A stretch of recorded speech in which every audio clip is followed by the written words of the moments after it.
다음에 일반 상대성 이론 방정식은 장방정식이라고 했죠. 이 장방정식은 질량이 먼저 주어지면 그 질량 주위에 시공간이 어떻게 바뀌는가 하는 것을 구하는 방정식입니다. 근데 우리가 그 방정식 잠깐 봤지만 사실은 방정식을 다 본 게 아닙니다. 리치 텐서라고 불리는 R, 뮤, 뉴를 그걸 다 써야지 방정식의 모양이 나오는데 너무 복잡해서 그냥 놔둔 겁니다. 사실은 그 식을 여러분한테 전체적인 식을 알려줄 이유도 별로 없습니다. 봐도 무슨 식인지도 잘 모르고 풀 필요도 없기 때문에 그렇죠. 더 중요한 것은 실제로 풀어서 결과가 어떻다고 그랬습니까? 뉴턴 역학 푼 거하고 똑같다고 그랬죠. 뉴턴 역학은 그냥 고등학생도 풀 수가 있죠. 물론 이것이 태양이나 이렇게 좀 큰 질량이 있는 곳으로 가면, 공간이 조금 흰 데로 가면 맞지 않는다든가, 또는 우리 지구 주위에서도 굉장히 정확하게 계산하려면 또 물론 맞지 않는 게, 그래서 일반 상대성 이론을 이용을 해야 되겠죠. 자, 일반 상대성 이론의 장방정식이 나온 다음에 그것을 풀 수 있는 사람 또는 풀려고 시도한 사람은 그렇게 많지 않았습니다. 아인슈타인도 이제 풀어서 좀 풀기도 했고, 이제 나중에 얘기가 나오겠지만 몇 가지 얘기가 있습니다. 그런데 러시아는 유럽과 별로 그게 교류가 별로 없던 데였어요. 특히 이제 또 전쟁하고 있었죠.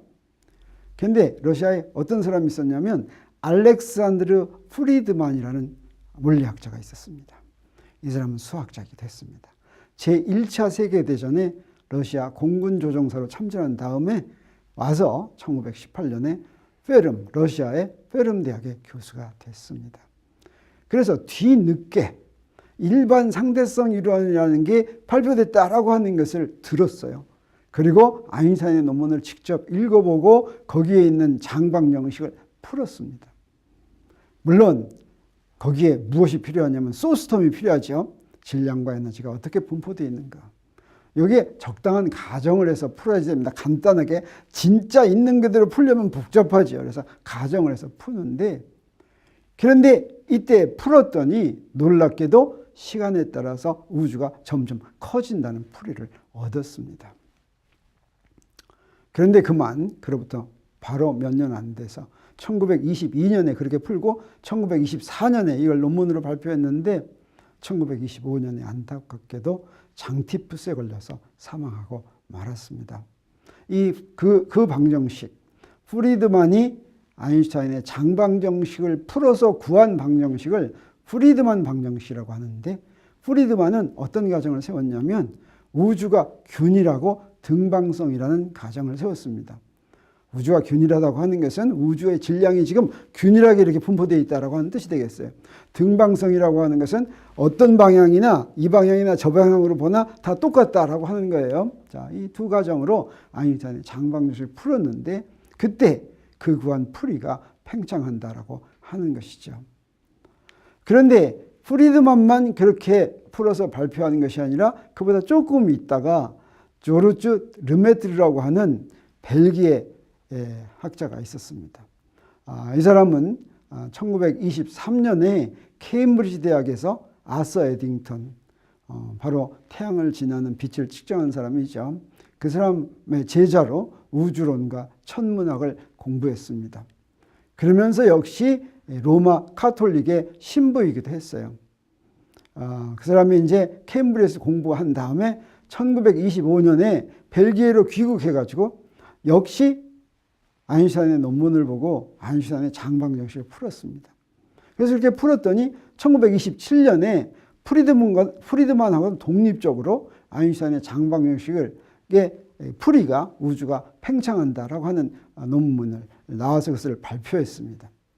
아인슈타인은 그 논문의 결과를 보고서 이건 인정하지를 않고 뭐가 오류가 있다고 이렇게 지적을 했습니다.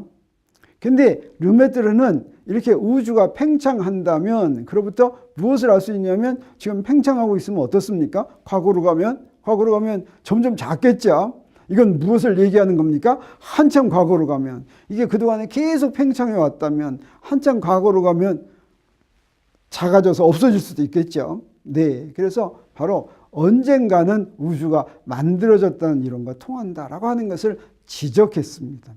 르메트르는 로마 가톨릭의 신부라고 했죠.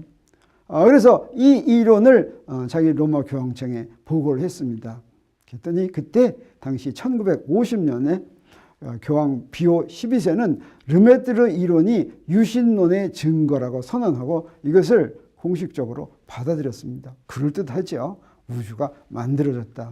바로 가톨릭에서 좋아하는 그런 이론이 되었습니다. 르메트르는 1966년 프리드만 르메트르가 유도한 방정식부터 도달한 대폭발의 결정적인 증거인 우주 배경 복사가 발견된 1966년 며칠 뒤에 사망을 했습니다. 사실은 여기서 우리가 나중에 또 배우게 되겠지만 이 르메트르가 나온 다음에 우리 실험적인 증거들이 나타나기 시작합니다. 이 실험적인 증거들에 의해서 진짜로 우주가 팽창한다고 하는 것을 보게 됩니다. 거기서부터 대폭발 이론이 나오는데 그렇지만 그렇게 나온 대폭발 이론이 다른 사람들한테 크게 설득되지 않았어요. 왜냐하면 결정적인 증거가 없었기 때문입니다. 근데 나중에 다시 설명하였지만 그 결정적인 증거가 바로 우주 배경 복사라고 하는 것인데 그것이 발견된 며칠 뒤 1966년에 사망했다고 하는 것이죠. 그래서 1920년대와 1930년대 사이에는 바로 우주가 팽창할지도 모른다라고 하는 것을 주장하는 사람들이 나타나기 시작했는데 대부분의 사람들은 어떻게 생각했냐면 정상 상태의 우주론을 믿었습니다. 지금과 동일한 우주가 항상 존재하고 있다는 이론인데 여러분은 어떻습니까? 우주론이 우리는 지금 너무 많이 배웠기 때문에 물론 대폭발 이론이 하도 유명하기 때문에 그래 우주가 언젠가 만들어졌어라고 하는 걸 이미 지금 우리가 잘 알고 있죠. 되게 다 믿죠. 근데 지금으로부터 뭐 몇십 년 전만 하더라도 한 7, 80년 전만 하더라도 우주가 만들어졌다고 하는 것은 상상하지 못했습니다. 그래서 최소한 우주는 현재 상태를 그대로 유지한다라고 하는 생각을 믿고 있었습니다. 대부분의 학자들이. 그런가 하면 일부 학자들이 바로 프리드만과 르메트르가 구한 일반 상대성 이론의 장방정식의 풀이에 근거한 우주론으로 팽창 우주론을 생각했습니다. 그래서 아까도 얘기했지만 로마 가톨릭도 이 우주론을 받아들였다고 하죠. 그런데 대폭발 이론이라고 하는 용어 자체가 언제 나왔냐면 영국의 정상 상태 우주론을 주장하는 유명한 프레드 호일이라는 천문학자가 있었어요. 당시에 대담 프로그램이 있었는데 영국의 BBC 방송에 출연했습니다. 그래가지고 팽창 우주론 주장하는 사람들이 있는데 그 사람들 정말 정신이 있는지 없는지 모르겠다. 만약에 그 사람들이 맞다면 언젠가 우주가 팅 하고 튀어나왔다는 거냐. 그때 그 사람이 쓴 용어가 빅뱅이었어요. 빅뱅처럼 튀어나왔다고 할 수가 있겠느냐 라고 경멸조로 농담조로 호일이라는 사람이 방송에 나와서 한 얘기가 바로 팽창 우주론의 이름으로 지금까지 쓰이고 있습니다. 그래서 우리나라에서도 그것을 대폭발 이론 이렇게 얘기하는데 빅뱅 시어리라고 하는 용어가 그렇게 방송국에서 처음 나왔다라고 하는 것을 소개합니다.